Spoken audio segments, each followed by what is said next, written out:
Bonjour, bonjour, merci, bonjour à toutes et tous, et très heureux d'être avec vous ce matin un petit moment. J'aurais bien souhaité participer un peu plus longuement à vos travaux, mais malheureusement, il y a pas mal de gros dossiers en ce moment à l'université qui me permet d'être uniquement que quelques minutes avec vous. Donc je voudrais tous vous saluer, vous souhaiter la bienvenue à Lyon en présentiel et à distance. Malheureusement, on est encore soumis à des règles qui ne nous permettent pas de nous voir physiquement. On espère que ça s'arrêtera très bientôt.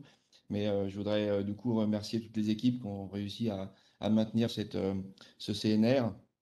Et, euh, et donc, bien sûr, Christophe Viton, toutes les équipes de l'Université Lyon 1 qui ont travaillé de façon acharnée, hein, à pouvoir maintenir cet événement malgré les conditions sanitaires et les règles sanitaires qui s'appliquent encore à nous. Donc, merci à toutes les équipes. C'était un challenge de, de cette organisation très heureux d'être aujourd'hui parmi vous.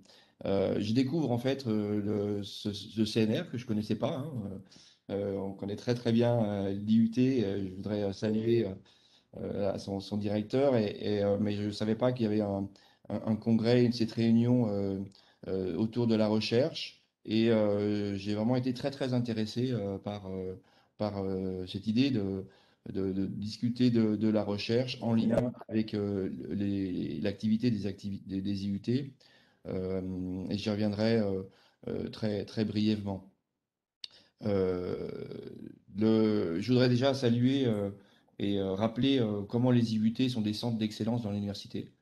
Euh, c'est euh, que ce soit au niveau de la formation, mais aussi de l'implication des collègues dans la recherche. On le voit surtout en cette période de choix des étudiants dans les formations avec Parcoursup. On connaît l'attractivité des IUT, le nombre de candidats qui souhaitent rejoindre la formation des UT, licence pro et maintenant le but. Et c'est vraiment des centres d'excellence reconnus qui participent à l'image et à l'attractivité de nos universités. Donc, je voudrais simplement voilà, donner le message quand vous remercier tous les collègues qui s'investissent au quotidien dans ces formations, dans l'accompagnement des étudiants, dans le lien avec les entreprises pour les formations professionnalisantes et les formations en alternance, et tout le travail qui se fait au quotidien dans les différents départements des IUT en France. Alors, j'ai regardé un petit peu le programme, j'ai été très intéressé. J'y ai vu deux aspects. Un aspect de partager les activités de recherche des collègues. Et je crois qu'il y a un certain nombre d'interventions qui permettra de confronter les expériences de recherche en étant enseignant-chercheur à l'IUT, avec cette particularité hein, que les collègues sont impliqués dans de la recherche dans une grande diversité de disciplines, hein. C'est bien normal quand les IUT, si je prends l'exemple de Lyon, que je connais le mieux, le 11 départements, forcément on a beaucoup de collègues qui sont impliqués dans des disciplines très variées. Sur 319 enseignants-chercheurs à l'IUT Lyon 1, c'est 138 enseignants-chercheurs. Tous sont impliqués dans des sujets de recherche et seront rattachés à des unités de recherche, à des unités de recherche. Et puis sur ces 138, c'est 22 enseignants-chercheurs qui seront dans d'autres établissements. Donc forcément, on a une particularité du fait de la diversité des disciplines présentes dans les IUT, qu'on a aussi une diversité des thématiques de recherche et une présence des collègues dans d'autres établissements que l'université de rattachement de leur formation. C'est une richesse et je trouve une très belle idée de partager ces expériences d'enseignement, de recherche, pardon, lors de cet événement. Et puis, le deuxième aspect, qui intéresse forcément plus la dimension institutionnelle, j'ai écouté avec attention Martial Martin qui a évoqué ces questions-là, la place de la recherche dans les IUT. Place de la recherche dans les IUT à la lumière et au moment où une immense réforme qui se met en place avec le but. euh, et forcément, ça re-questionne le sujet. Alors déjà, la- l'ADN de nos établissements, c'est la formation à la recherche. Formation à la recherche par la recherche, bien sûr au niveau doctorat et avant master, mais aussi dès le premier cycle. Et c'est quelque chose qui est extrêmement important que pour tous nos étudiants, dès la licence et dès les premières années, enfin, dès le DUT, parce que les étudiants sont en face d'enseignants-chercheurs, ils aient cette sensibilisation. Alors, ce n'est pas une formation à la recherche, mais une sensibilisation à la recherche. Et, et c'est quelque chose d'extrêmement important que l'on doit développer, parce que des vocations, il y en a de partout. Et on a de très beaux exemples, et vous en avez tous en tête, j'imagine, d'étudiants qui sont venus faire une formation peut-être très courte, à 2 ans, parce qu'ils étaient devant les enseignants-chercheurs à l'IUT, se sont intéressés à la recherche, ont continué en licence. Et moi, j'ai eu beaucoup d'étudiants en licence troisième année que j'ai accompagnés parce que forcément, ils n'avaient pas suivi le cursus du début, donc ils avaient à, à compléter un peu leur formation pour prendre un cursus licence et qu'on fait des études derrière de master et une excellente thèse et ensuite ont embrassé la carrière d'enseignant-chercheur. On a tous des exemples en tête de collègues qui ont suivi ce cursus-là. Et c'est pour ça que l'initiation, l'information, la sensibilisation dès les premières années en DUT et dans le cadre du but est extrêmement important pour les étudiants.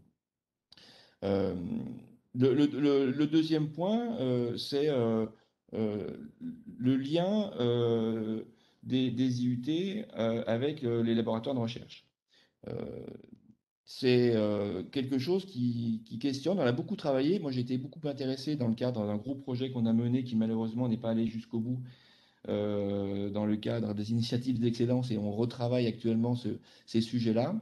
On a beaucoup discuté avec Christophe et toutes les équipes de l'IUT sur des modèles internationaux qui ont une formation assez proche de celles qui sont données dans le cadre des IUT, donc très professionnalisants, très en lien avec le monde professionnel, avec beaucoup de stages en entreprise et qui déploie des activités de recherche spécifiques. Alors, comme je l'ai dit tout à l'heure, il y a la plupart des collègues qui seront dans des laboratoires qui appartiennent à d'autres UFR, mais il y a possiblement des activités de recherche spécifiques en lien avec les formations de DUT et qui peuvent apparaître comme des laboratoires pouvant être attachés à une composante IUT. Et c'est quelque chose qui est à réfléchir au regard de ces modèles internationaux. On a beaucoup regardé le modèle HES en Suisse, HES-SO, qui on a fait d'ailleurs venir sa présidente à Lyon pour nous expliquer ce modèle qui forme les étudiants au niveau bachelor dans une très grande diversité de disciplines et de filières professionnelles, mais qui permet aussi aux étudiants de poursuivre en master sur des masters qu'ils offrent dans le cadre de l'école et avec des labos de recherche assez spécifiques sur de la recherche technologique, très en lien avec le monde de l'entreprise et qui permettent également une insertion professionnelle de leurs étudiants. Ce modèle nous a intéressés et nous questionne sur demain, j'imagine, ça sera peut-être l'objet de certaines questions que vous avez posées aujourd'hui, l'évolution des IUT face à une offre de formation qui change, des UT, but, pourquoi pas demain certains masters? Est-ce que les IUT ne deviennent pas assez proches de ce qu'on appelle des UFR? C'est-à-dire qu'ils ont une activité d'enseignement, mais également de recherche qui pourrait leur être spécifique avec des formations, des laboratoires qui leur sont rattachés, spécifiques à leur enseignement. Et derrière, voilà, une place de la recherche encore plus forte demain au sein de ces centres d'excellence. Euh, voilà, c'est le message que je souhaitais vous porter aujourd'hui. Demain, qu'est-ce que sera les IUT et la place de la recherche sur une évolution, je dirais, naturelle, avec peut-être une offre de master et des laboratoires de recherche plus importants associés aux IUT en lien avec la formation spécifique. En tout cas, c'est une question qu'on continuera à aborder au sein de l'Université Claude Bernard à Lyon 1. Et je serais très intéressé aussi de l'aborder au niveau national dans le cadre de ces échanges, mais également dans le cadre peut-être de d'autres réunions avec vous. Voilà, je m'arrêtais là. Je vous remercie pour votre écoute et je vous souhaite vraiment d'excellents travaux pour ces journées, d'excellents échanges, très productifs. Et merci encore à toutes les équipes qui ont préparé ce CNR 2020.